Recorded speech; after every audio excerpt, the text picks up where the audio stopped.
Hopefully we take the right car. What the hell?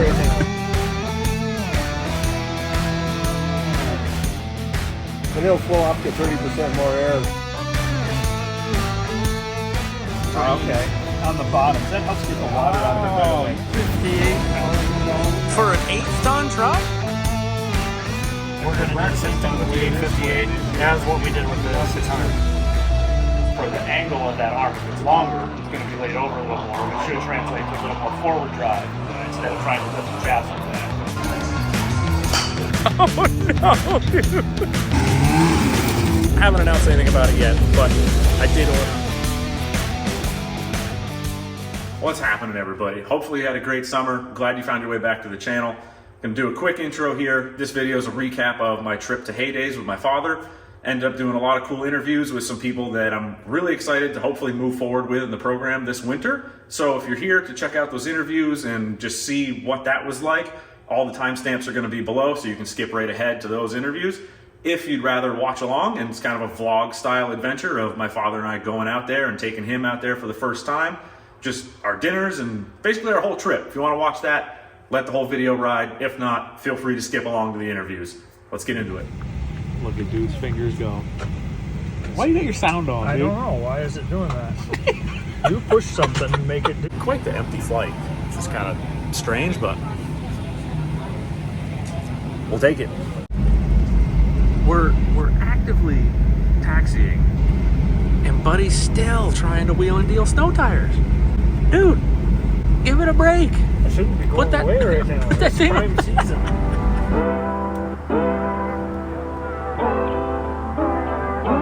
We already messed up. We got the rental. I think it's in a thrifty lot. He says he heard the guy say it's in a Hertz lot. So hopefully we take the right car, dude. Crisis averted. They're all the same. Doesn't matter. Going here, number 42.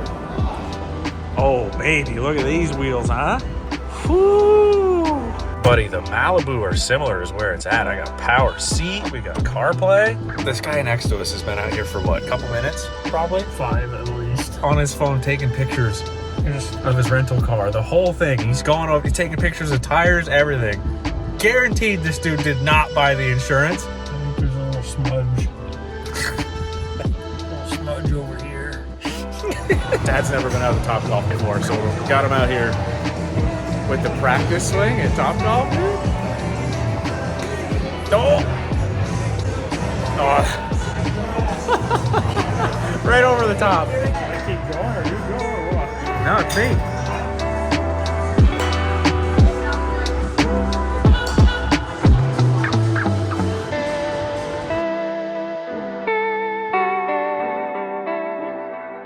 On our way down to Indy Specialties, go meet up with Devin face to face and check that whole place out, see what kind of cool stuff they got working on, and I don't know what else to say. What do you got?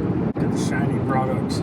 Yeah, check out that new 6-arm clutch, see what that's about. It'd be just kind of cool to put eyes on the shop and, you know, meet the people that you email and call and talk to all season long.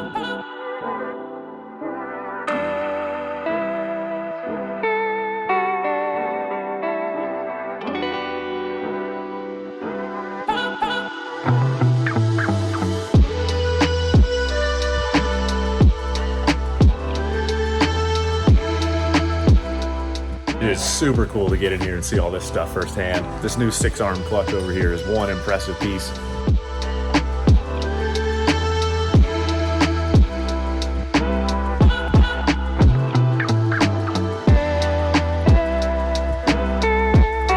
Been here for almost an hour and a half, just talking and chatting and catching up and discussing new program plans and ideas and things like that, and just amazing facilities. Super happy to be working with these guys still. Couldn't be happier. Trips like this are great. It's really fun to get out here and just meet these people face to face and actually get to have conversations when you're not super slammed with work and trying to squeeze everything in between other stuff. So I really appreciate their time today.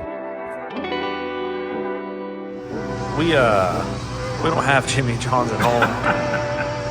And I got a large. My bad. The old Malibu isn't really built for the off-road.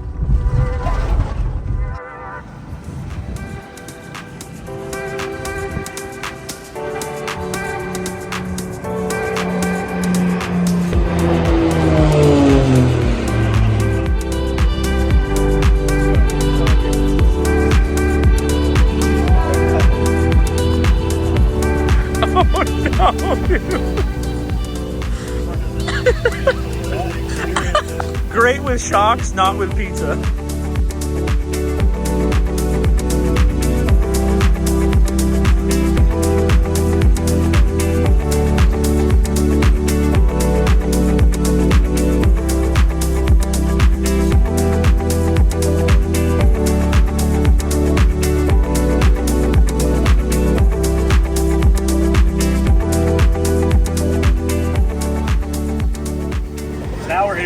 Thunder Shift. You got Terry. You got all kinds of cool stuff. Run us through what you're most excited about for the season to start with, and then we'll move on from there. Sounds good. One of the things that we're excited about the Sidewinder is we aren't afraid to let our secret out. Okay. So we got this overdrive helix for the Sidewinders. Because that's kind of an issue, right? Where they can't really shift overdrive and the big power sleds break the belt, right? Correct. Okay. Correct. And not only that, but the coil binds, and you're not getting the top mile an hour that you should. That you should. If someone does the gearing calculator, right? They're like, why am I blowing my belt before I get there? Exactly. Okay. Yep. So our test Sidewinder, 2141 gearing, we should be out of mile an hour at 112. Right. And I data log, radar, and everything 142 mile an hour. So with that gearing. With that gearing. So you're getting way into overdrive. Way into overdrive. Yeah. Almost 30-some% overdrive. So we're letting our secret out. We don't, that's how we are. Yep. So well, that honesty goes a long way. Absolutely. I don't know how I'm going to edit this in terms of order of operations with other interviews, but Tony at TRS has alignment stuff for Polaris sleds. Yeah. He's like, buy the bar first, see how far out it is, then order the mount. Yep. I'm like, that honesty goes so far with people. Exactly. Of like, don't buy everything unless you need it. Exactly. And when people hear that and see that, it goes so far in terms of building and maintaining those relationships. It's cool, again, to see that honesty come through. Absolutely. You mean you didn't want Another to thing carry that around? is the skidoo rollers. Classic. Secondary rollers. Oh, yeah. Oh my God, they're the stock ones there because it's ceramic. How did they not change that? Bad design. It gets sleds back to the dealership, I guess. Exactly. Bad design. So we invented these rollers. It absorbs the shock more than the stock ones because the other ones are ceramic. Ours are a certain type of material. Special material. Special material. And they can actually take a little bit of the shock. You still have to have the operator think, hey, when I put it into reverse, I gotta ease into it. When I get into forward, ease into it, and then take off. I think one of the big things with that is a lot of people don't have that visual of how that helix works. Exactly. So they don't know how that cam has to switch over to the other ramp when they go into reverse. So they just hit the throttle like they're in the car. Absolutely. And then you have all that slop that bangs right out and smashes in. Exactly. And that, like you said, it's shot. Right, and some of the weekend warriors where they're coming up on a stop sign fast, Oh, they yeah. lock it Yeah, up, yeah. and all of a sudden it backs off of that helix, and then all of a sudden they go to take off again, and it slams, and next thing you know, they're stuck on the throttle. Yeah, even a water hole.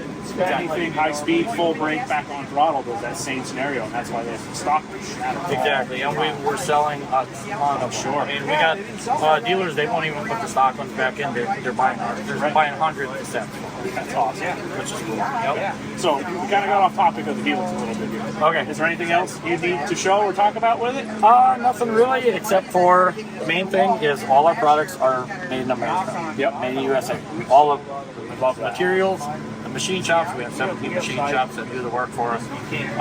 Everything from the materials to the packaging, everything. Everything is US. And we're proud of it. I'm seeing this here. Will this do compression and torsion spring style? That will do not the compression, but the torsion. And I don't even know if that's common on the Sidewinder side. I'm not big in the Sidewinder stuff. Oh, okay. But I just figured I would ask to see how it's machined. Yeah. So I'm assuming most of those guys are running torsion springs. They're running torsion springs. Got it. And the way the numbers work on here, which is Yamaha, which is why I love the Yamaha secondary. So you got 0, 3, 6, and 9. So in your secondary, which is the Yamaha secondary, you have in the pockets 1, 2, and 3. Now, just general math. If I tell somebody to set their spring torsion at 60%, you're going to put it 3 and 3. 3 and 3 is 6. You add a 0, you're at 60%. Okay. You want 80%, you go 6 and 2. Got it. That's pretty cool. It is. It's actually, Yamaha really had the smart way of doing it. For guys that test different stuff all the time or logging your notes of what you've tried, that simplifies that so much instead of trying to come up with your own marking system on some of the QRS stuff. Exactly. And marking, Yeah, That's cool. And another thing is all the stock sidewinders come with a sand cast helix. So the rollers aren't making contact on Because it's not perfect. exactly. So when you got a billet helix where everything is custom CNC machine, you're going to make contact. The clutch is going to work better. And like I said, with our with our special machining of overdrive, you're going to get the most out of it. Very cool.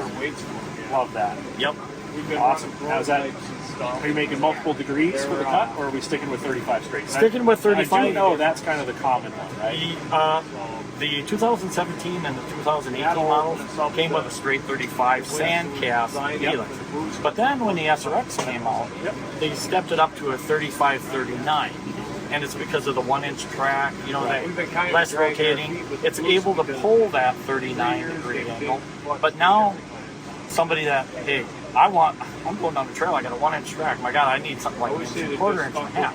They add on a track or they put studs in. Now they're adding the weight. The engine and the sled cannot pull that 39-degree angle. We have, high horsepower sidewinders that aren't able to pull that angle. So we found out the 35-degree angle works so much better. So, and we do have another helix, which is a 33-35, which we call our whole shot helix. So with the 33 starting angle, what it does is when you hit the throttle, it allows the engine to rev quicker, which builds boost faster. So an example, if you have one with a 35 and one with a 33-35 bone stock sleds, that one with the 33-35, because we call it the whole shot helix, will shoot out 2 lengths before any other. So sometimes when you're listening, you're watching grass race, hey, that 60 foot is what makes the difference. So if you can get ahead of them 2 lengths, boom. Yep, short track to name the game most times. Sometimes, yes, absolutely.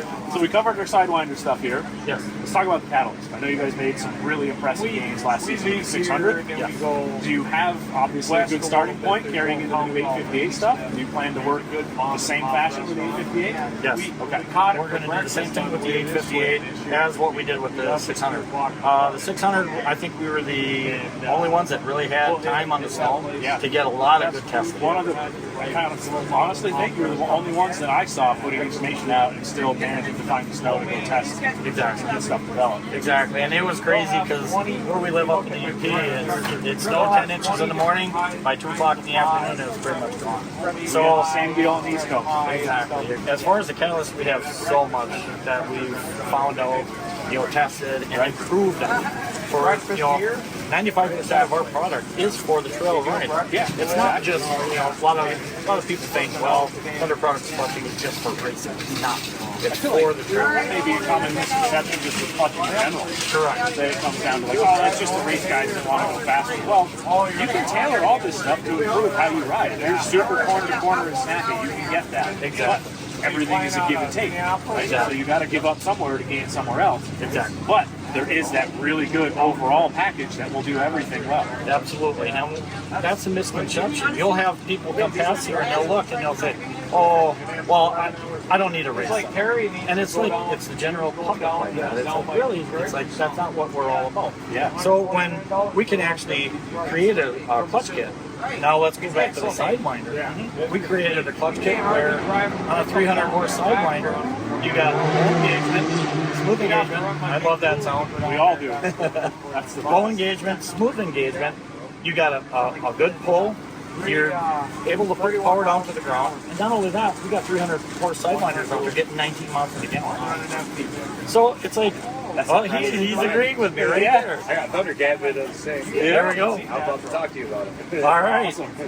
That's cool. And like back to the Catalyst, we have so much. Yes, we got this new cover. This was our prototype cover we put on a clutch just so everybody can kind of see it. This is our production cover, all finished, done. We had to eliminate the button heads because of the Catalyst. It's all the side panel. That side panel so close, and they got that little graphite puck that rubs, if your side panel gets bumped, the guys that are side hilling. Yep. So we waited till the Catalyst came out to invent our cover so we have a nice flat surface so that puck can actually touch this and it's not going to hurt it. Some of the other manufacturers, they have like the real decorative cover where it's all whittled out. Right. And now they put it on a Catalyst, it grabs that little pad, that puck, and boom, it's gone. And it'll actually rip the side panel. I'm sure. So, and then we have, Potentially rip a lot of things. oh, absolutely. And our bushing is a oil-like bronze bushing, which will last thousands of miles. And not only that, but after thousands of miles, it is replaceable if you need to replace it. That's just pull the screws out. Pull the screws out, a slight press, it pops right out, and we can send you a new bushing for it. Very cool. Now, do you know about the 858 in terms of belt spacing and stuff? Because I know you did some belt stuff last year. We did a lot of belt stuff last year. As far as the belt spacing, I think it's going to be the same, but until we actually get our hands on one, yeah. I mean, we rode, you know, some demo ones and stuff.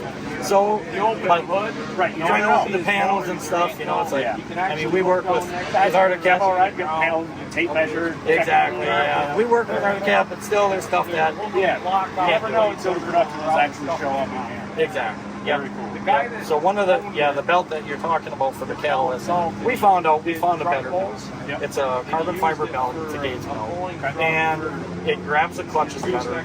And for the person who doesn't want to change clutching, they don't want to do anything else. They just say, hey, I need to bring those RPMs just down a little bit, because the more the sled breaks in, the more it starts bringing up RPM. The ECU compensates and starts retarding the timing. So you're losing So they're that finicky to where the tune, they're starting full time. Exactly. Exactly. That is their limiter. Exactly. So the thing is, we have the belt where it's a carbon fiber belt. It's more accurate on RPM. It's a grippier belt, and it brings down that RPM, a couple hundred RPM. So you're going to get way more better performance out of your sled. And it's just a belt. Everybody's got to buy a spare belt or something. Exactly. And the Gates belt are not, they're way less than a Cat belt. So all the Skidoo guys watching right now are like, yep, the XS21 was the same trick. Exactly. Exactly. Very cool. Yep. And our weight kit, we have our own adjustable weights. It's our own profile. I got it set at the end of last year for the 862 stroker. We're Exactly. those now. Exactly. So you can actually put weight in the heel, you can put weight in the mitt, or weight in the tip. And you don't need to change helixes, and you can, everything is all adjustable by the weight. So, and that's another version. So we have, you can just do the belt at first. Yeah. You can do a clutch kit. It's cool that there's going to be the little steps, you know, for the guy that doesn't want to, like you said, doesn't want to spend all kinds of money, just wants to keep things where they're supposed to be. You found a solution for that, too. Exactly, especially with this, you know, time of season. And look at what we're in right now. I mean, not everybody wants to spend a lot of money, right? Especially with a bad winter like we have. It's an interesting one for sure. Exactly. And another thing are adjustable weights. Instead of having all these custom weights, oh my God, I got this gram weight, this gram weight, this gram weight. This is all you need to adjust your weight. A bag of fasteners, which are all machined. Everything's all balanced. So we balance all our kits. That's the base weight. All three are 58.3. So, and that's another thing is I think if you grab another set of weights, you know, competitor weight, if you put them on a scale, I guarantee they're not going to weigh the exact same. So That's a big one. That's big. I've got the old scale balance beam and all that, grinding a little bit, make sure we grind a little bit more, get them all even, and then start loading them in. Even the screws, you're like, we have a little bit of the screw. We've played the game, I don't know how many times on old dragging it up. Absolutely. I like the guys that actually take the welder and add a big lava weld on it. I've been there, done that. I've been there too. I've tried a long time ago. Tried making a new profile, didn't work. Exactly. Oh well. Yep. You guys have all the buttons and everything, right? All the rollers, all that stuff, bushings, everything. Yep. And we are in the process of getting all the new rollers made for the Adapt clutch. So that's what's on anything from 22 on, you know, for the Adapt clutch. So we're going to have bushings made, we're going to have rollers made, the bushings for the rollers, everything, and we are a full clutch repair facility. So we have people, in fact, they're dropping the clutches off right here, so it saves them shipping, you know, one way, at least one way. Or if they're going to be at another show, we can meet them there. Saves them on There you both go. shipping. If you're going to any of the other shows, I'm sure all the big popular ones, right? Exactly. Bring your clutch in for service. Exactly. And we have a high dollar balancer that's been balanced. So, I mean, every clutch that gets disassembled, cleaned up, and put back together, we balance. So your clutch is coming back way better than it's ever been. Very cool. Well, I appreciate your time today. Absolutely. Let me get back to you later. Thank you.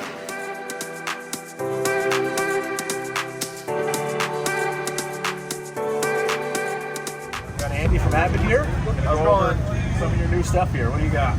Well, this was a busy year for us this year. This summer, we did a lot of work coming up with some new products. One thing we've spent probably the last 12 to 18 months on is we wanted to create more room in the front of the tunnel on the Matrix chassis mount sleds. For 1, longer tracks, for 2, more snow evacuation, for 3, better approach angle, a more efficient drive system. So what we did is we took a stock side structure, Polaris side structure. The drive shaft was originally here. Got it. We came up and we said, well, let's move it down 1 inch vertically and back 1 inch horizontally. So we moved that drive shaft down and back 1 inch, which accomplished lots of things. It gave us more room, gave us the ability to run larger drivers. The amount of resistance required to move the track is far less than it was before. Not just because of the angle change? The angle change and being able to run bigger drivers. Yeah, right. So we were actually able to stuff Oh wow, yeah, that's a hog. a 7-tooth, 3.5 pitch driver onto the drive shaft while still giving an inch of clearance in the front of the tunnel with a 3.25 inch paddle tread. Wow. So this is a 7-tooth, 3.5 pitch, and this is a 6-tooth, 3.5 pitch. So you can see the size difference is pretty considerable. That's substantial. Yeah, substantial, and it's you know, we're all doing big wheels on the rear skid. Yep. Which we know improves efficiency. Now we're doing it on the front. We're being able to add larger drivers and. So it's all about, you got to think like you're wrapping that track over a tighter radius, right? So when you increase the radius, it's easier to spin it around. So also for like us East Coast guys that are building drag sleds, now you can do the same thing with a bigger driver. You know, more top speed, exactly. higher gear ratio. And also you get the driver closer to the ground, so the track rolls off of it, the stud's digging right in right away, and you're not creating that ripple effect in the front. So you kind of get both markets there, which is pretty sweet. Yeah, so we've done a drop and roll for the Skidoo, for the XM, XR, XS, XP. Probably be looking at maybe in the future doing something for the G5 chassis. So it's mostly just a bolt-on ordeal. You just pry your old one off, get the old one off, and then bolt this on, and off you go. That's we awesome. do. You know, so basically this is, we wanted to go one step further and make a complete billet version. So this is obviously the right side, or the mag side. And then the PTO side or clutch side requires just a small bracket like this. The retainer will go in here, and then just some bolts to hold it to the bulkhead. But yeah, the results were really amazing. That's awesome. So it's great to see just everyone continuing to push the envelope and grow what they're doing and expand their product line and keep the whole sport progressive. It just makes everybody sharper, makes everybody better, and hopefully we can keep pushing snowmobile to the next level. Awesome. Appreciate Well, thanks for stopping by. Thank you. Yeah, take care, guys.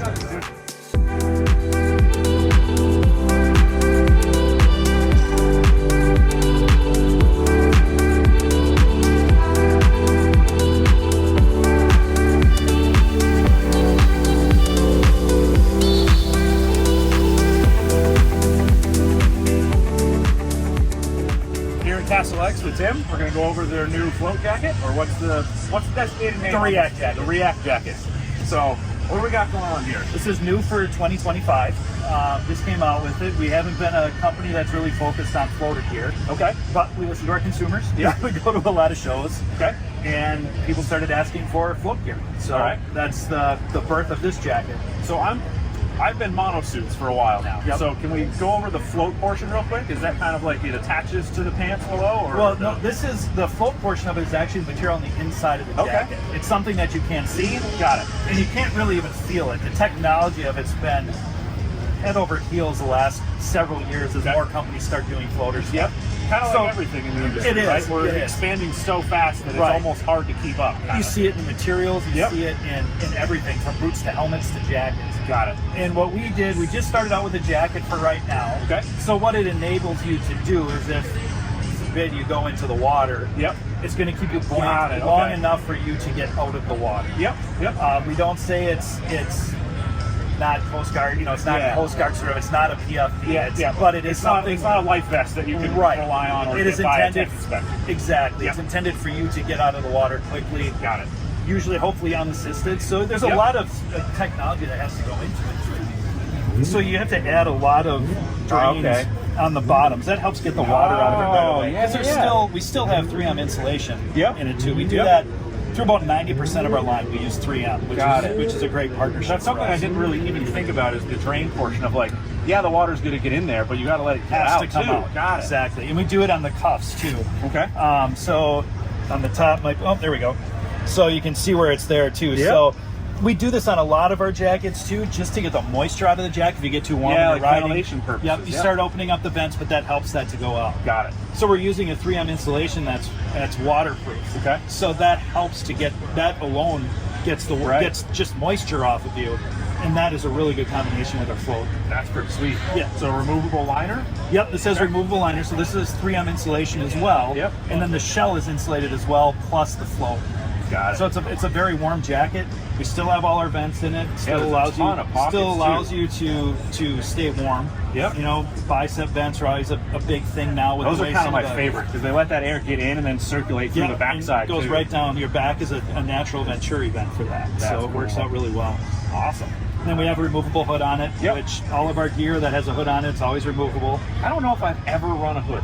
I feel like as soon as I get it, it just comes right off. And people that wear them casually, right? Yeah, will wear loading and unloading. Right. They like that, but same as you, I would say 99%. All our men's jackets, our women's jackets, our youth jackets. But still, it's there if you do run the hood. Right. Yep. Yep. Gets cold out. You never know. Yeah.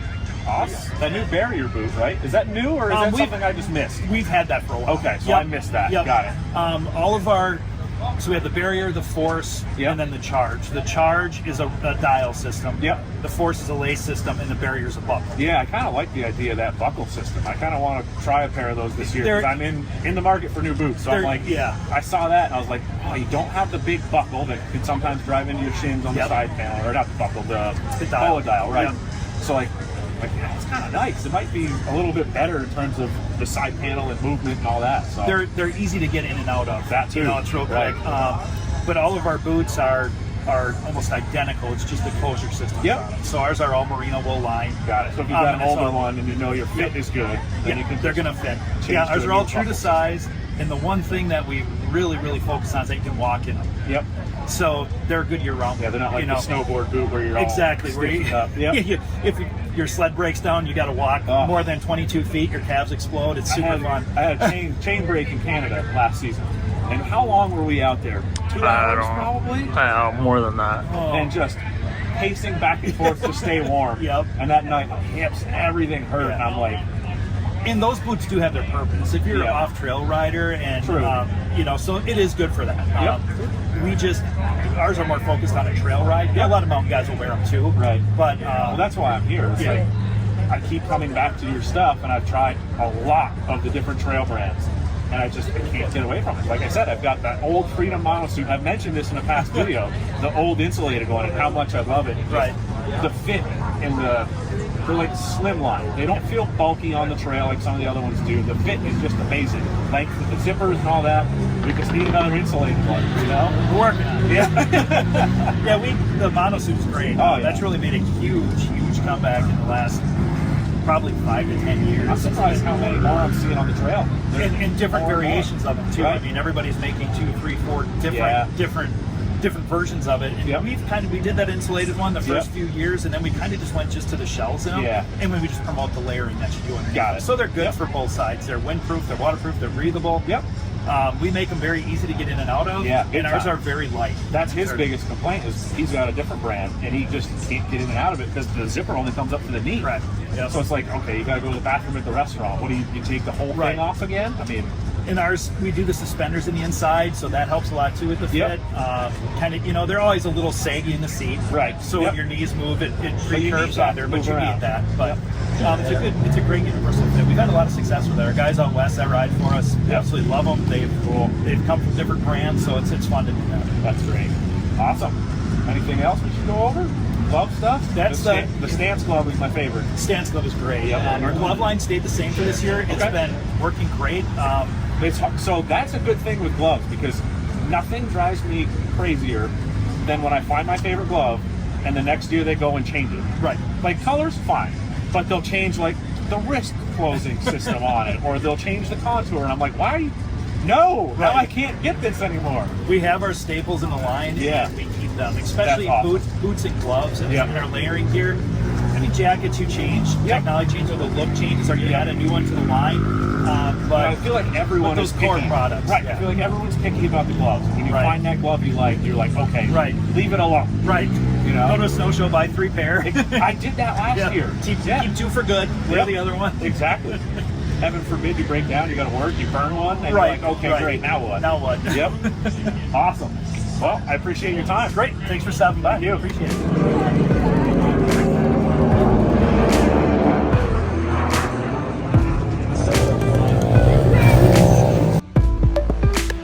We've been milling around a good bit, trying to chat with some people and trying to get some new stuff incorporated into the program for the season. It's time to go up to the Polaris booth. They're just about finished up their anniversary reveal thing of the new packages or graphics, or I didn't go watch it, so I didn't get to see what all it is. I'll find out in a minute, but we got a bunch of people from Hardcore Sledder Forum that we're all gonna meet up and kind of put faces to the usernames for a little bit, so.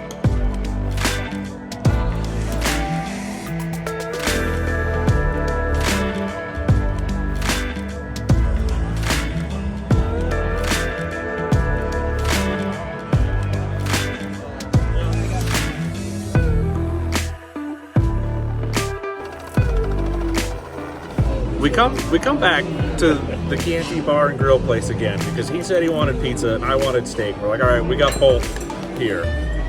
And now he looks at the menu and he sits here and he goes, I can't not get something Italian at an Italian place. I'm like, we could have went all these other places, but we found the middle ground and now he's doing this.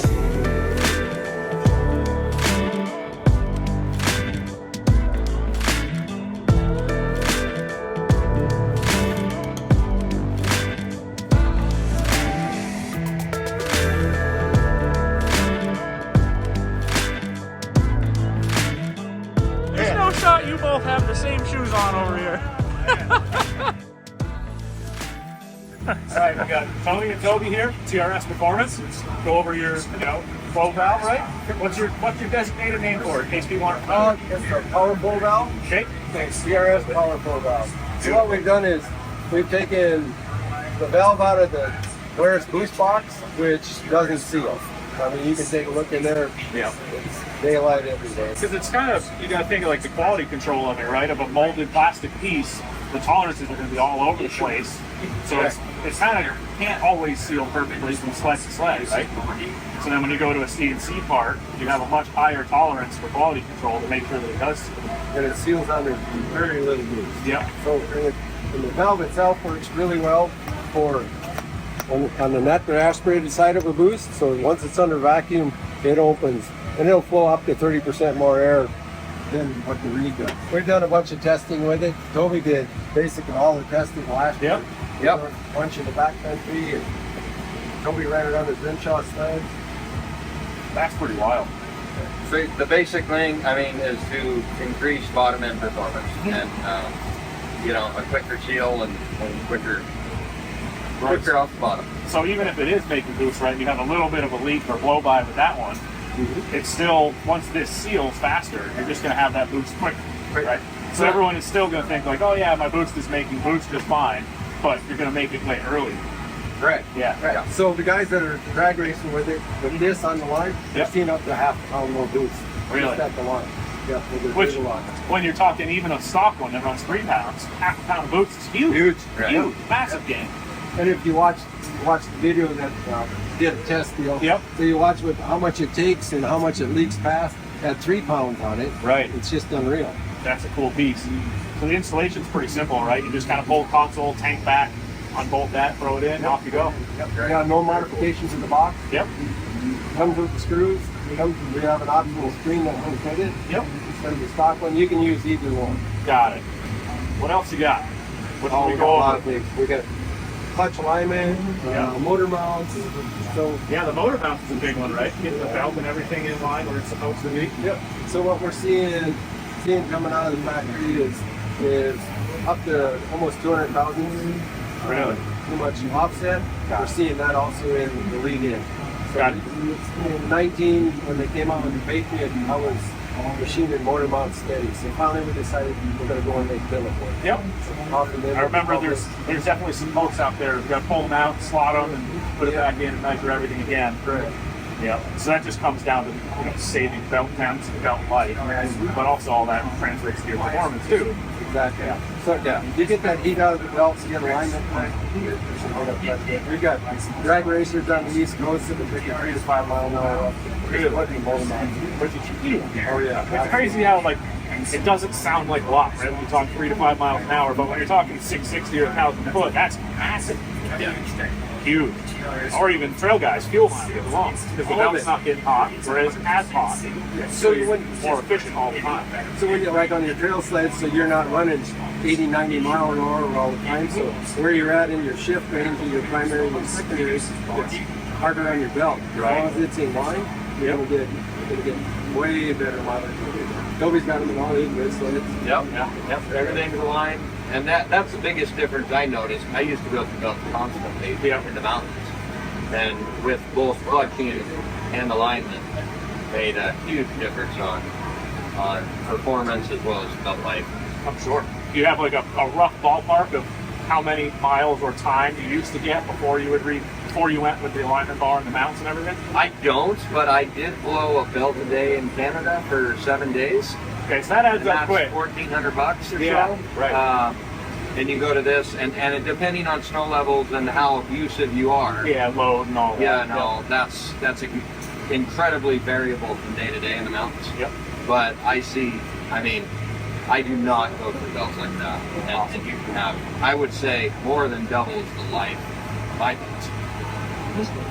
Anything on order. So I always tell guys, before you buy my motor mounts, buy an alignment bar, because it's a true alignment bar. Check it. If you're at 30 thousandths, I wouldn't mess with these. But like I said, we've seen them up to 300 thousandths.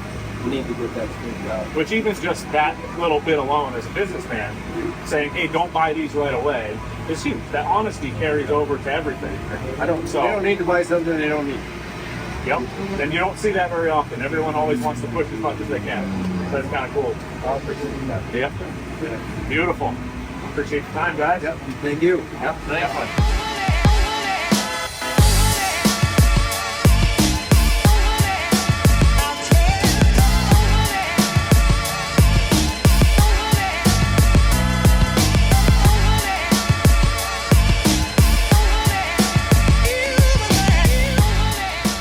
So, a lot of you that followed the channel probably saw me do the Catalyst demo last year. Blown away by it. I haven't announced anything about it yet, but I did order an 858 RXC. Just trying to expand a little bit without going too far out of my realm. Still focus on the suspension stuff, but incorporate some of the companies that are working within the Arctic Cat demographic on clutching and things like that, so that we can kind of, just like I said, expand into that demographic a little bit, keep things going, and just have some fun with it. Like I said before in other videos, I'm not brand loyal. I really want what I feel is best for me and what I have the most fun riding at the time. And that Catalyst really blew me away. So it's gonna be a fun year. Oh, we got Ben from Arctic Cat here. Did you kind of head the whole Catalyst project to some extent? Yeah, so when the Catalyst first started, back in the early ages of development, I was mainly a designer. Okay. So I worked on the chassis and suspension side mainly. Yep. And then I transitioned to the manager role kind of right during the pre-production era of the model. And now I manage and oversee all the development of the trail and crossover race product. Awesome. Cool. Let's dig right into that stuff, the Catalyst, right? Everyone wants to know, what I've seen mostly is the differences between the models. What do they get with the base? What do they get with the Snow Pro, the Attack, or the RXC? Yep. I kind of kept it off the radar, but I'll let the cat out of the bag a little bit, right? And I ordered an RXC for next season, the 858. So I'm excited to work with that platform and kind of same thing, suspension stuff is kind of what I specialized in. So curious to work with that. And I noticed from me researching everything, the differences with the rear skid is what sold me on the RXC. Yeah. Having that torsion spring mounted up in front of the torque arm, and just the beefiness of it, knowing how many rails I went through on my previous sleds, that was the right move for me. But it took me some research to figure that out. So let's go through, if you can, what the differences are and what stands out the most that people are going to appreciate going up in the levels. Right, so like when we talk about just shock packages, Yep. you know, so we do have our, what we call our IFP package, which is a single monotube shock. Okay. We've had that for many, many years. And then you step up to the next level, which is an all-new AC5S. Yep. And that's a 5-position compression adjustable shock. We designed that to kind of be that next step of IFPs. It's really made with a lot of the same components and technology that our IFP shock has. So the pistons, the valving, that is all the same. Got it. Just for adjustability. Yeah, so it's a similar package now with the valving be a little bit different in that? It's actually the same valve. Okay, so you're getting the similar valving, but you have that adjustability to kind of fine-tune it a little bit more than just the spring preload is what it is. Right. So if you look at a graph, you know, the IFP is here, and then the AC5S gets from top to bottom. Yep. So it's more adjustable. Awesome. So, and then the next step is some of the consumer packs we have the products and packs, right? Yep. So that is, you know, this technology that we have in the Pro Cross chassis. You know, controlling just the ski shocks from the rear track. The front track shock is still a monotube IFP shock. Yeah. But you know, the value of that is adjustability on the go. Right, you can be riding down the trail, you see some bumps going up, Yeah. turn it up. Like you said, on the go, that demo sled I rode, it took me a little bit to figure it out, but once I figured out how to change it, you can just hit it while you're going down the trail and feel the thing change underneath you, which is really cool. I think another thing our customers don't maybe realize, or maybe we don't advertise it enough, is a few years back we made a couple new settings, driver 1, driver 2. Oh, you get like a memory. And you can now adjust the rear separate from the front. Oh, wow. So Okay. and it's the rider has the ability to go into the gauge and set those settings up however they want. So say they want driver 1 to be soft on the front, stiff in the rear for really rally corner type riding, or stiff in the front, soft in the rear to make it hitch friendly. They can do that. That's pretty nice. Yeah. So Being able to split them like that. That's Right. cool. Because usually you're just stuck with all around medium or all around stiff or whatever. Yep. Awesome. So it gives you that, again, fine-tunability to find that compliance window that works for you and your riding style. Yep, and all those 3 shock packages are shared throughout the same, you know, I'll say mechanical geometry. Same rear suspensions, 137 slide action, the 129 slide action, and the 146 cross action rear suspensions. All have those shock capabilities. And then same for the mountain segment. And there's a few more options with the mountain segment. There's the full 3 shock for this year for the 858. Another good upgrade for that motor rider. But then when you talk about the RXC now, we've got the QS3R shocks, right? 3-position with rebound adjustment, which for me was huge because I love using that rebound to fine-tune some handling up front. But then also me being picky, I can add the high-low adjustments to that, and now I have all 3 options there that are crucial for a guy like me. Which is awesome to see. Just having that rebound package on it instead of just a regular QS3 is a pretty big thing. So, like, front suspension-wise, like, nothing different on the RXC. So I've been wide. When we go to the rear, race back all day. When we go to the rear, now is when we change up the rear skid quite a bit. Use RXC and other models, correct? So the RXC has got a long front torque arm, which we've had for many years on cross-country circuit, and now snowcross. And it's got rail braces, it's got a little beefier rear arm geometry. But a lot of the motion ratio is similar to the consumer package. Got it. Now is the tunnel mounting the same for the front torque arm? So, yes, the tunnel mounting between a 137 RXC and 137 production. Yep. It's the same. Okay. It's actually the shared chassis. Got it. So I was curious then, for the angle of that arm, if it's longer, it's going to be laid over a little more, which should translate to a little more forward drive instead of trying to lift the chassis. So it's going to be a little bit more of a stable machine all the time when you're on and off throttle. Yeah, this thing, when you hit the gas, it goes, right? Yep. It's a very racy feel, you know, on the trail. It's very planted. Some would say maybe it's not as playful. Right. It's meant to win races, not... Yeah, right. But it's meant to do what you want it to when you want it to. You not have to fight it as much kind of thing. Right. but it has, you know, just as much or more adjustability to make it fine control for that rider. So in 25, we actually have 3 different positions where we put the coupling block. I saw that. In the rail, and you know, that just, we kind of put a spec in our performance manual this year. That rear position is really making the sled not even coupled. Yeah. Right, you still have the axle in there for strength and maneuverability. Now, are those blocks rotational? Do they have different steps to them, or are we just going to do that off of moving the rod? So they are rotational. There's 3 positions in the block itself, but then 3 positions in the rail. Beautiful. So you have a lot of adjustment there. That's really cool. Effectively 9 positions. Yeah. That's incredible. So when that axle is in the furthest, most rearward spot, on one, it's basically acting uncoupled. That's pretty sweet. So for the guy that wants to just ride wheelies and be playful, that's the ticket. Or the ditch banger guy that always wants to carry the skis over everything. Correct. Throw that arm back. That's cool. And then that second middle position is, you know, more of the middle of the road, you know, just slightly aggressive on the coupling. And then the third position, I probably wouldn't recommend that for trail riding. It's right there, but we actually added that primarily for the ice terrain races that we run. Okay. So when we start limiting our rear suspension and shortening our shocks, just the way the geometry works out of that skid, we needed the block to be further forward to get a little more coupling. So that's why we added that.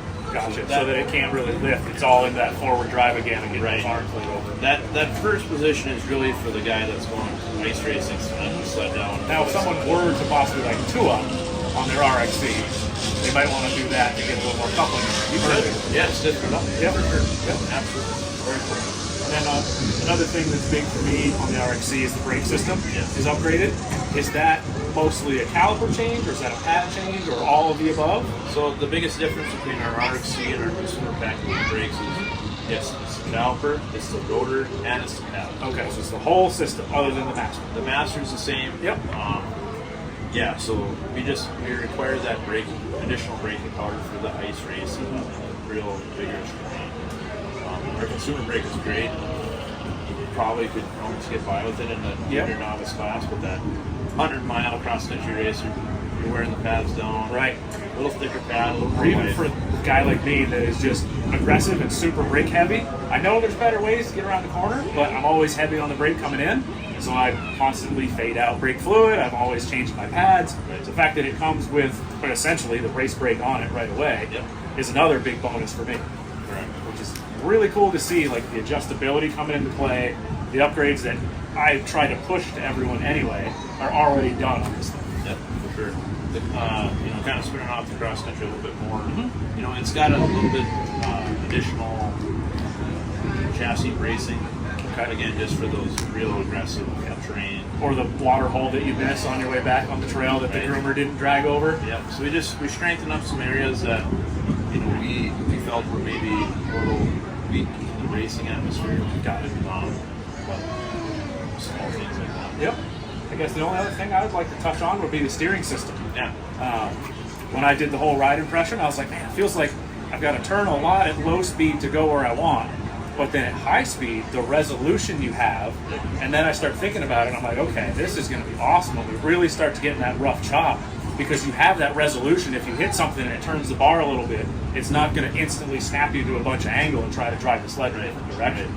Yep. Or, if a lot of these guys love throwing their big CNAs on, you have more leverage to turn your big ski, but you also get that resolution before you get too far and it tries to really dig and catch. So it's like that whole system for the guy that loves throwing the big ski on is incredible. Yep. Yeah, so that's our ratio steering. Yeah. It's really nothing new to us. It was in the Pro Cross Snowcross sled and cross country sled way back in 2012 when we developed that. And you know, it carried over throughout the Snowcross sled, still in there today. And we just knew up front when we were designing the catalyst that, hey, that ratio steering is kicking. Like, we need to get it in this sled now. I couldn't believe it at speed on the trail. I was like, this is awesome. Yeah. You just you have, it's like I relate it to the race car stuff of drifting. All the racks and all the angle kits make the steering super quick. Yeah. But then when you're in drift and you start doing that, the judges see all the corrections. So you end up running a big steering wheel. So you get that resolution to make your fine changes to your line and everything without major disruptions. It's the same thing on the trail when you start hammering through big bumps and stuff. You have your resolution there to continue on the line you want without getting pitched off. Yep. So nice to see. Yeah, and the reason we didn't like put it into the Super Sled Procross era was, you know, our intake, our exhaust layout didn't allow for that center line steering post geometry to happen. But knowing up front with catalyst that we wanted to make that happen, Yeah, we you just could use that as put the post in and design around it. Right? yep, So beautiful. yeah, we're pretty pleased with that. A lot of good feedback on it. You know, initially feedback from the customers like, well, I don't really like all the bar movement. You know, that showroom appeal is like, it's kind of a lot of bar movement. Yeah. Once you go ride it, you really Exactly. appreciate it. At speed, you forget about that Yeah. because you're focused on where you're going, and then you're like, oh wow, this is actually really nice. Yep. But Sure. yeah, that's so cool. I love to see all the race stuff just implemented because it saves the guy like me from having to buy the brand new sled and then go buy all that stuff and put it back into it. Love it. Beautiful. I think that about covers it. Perfect. Appreciate your time. Thank you. Thank you.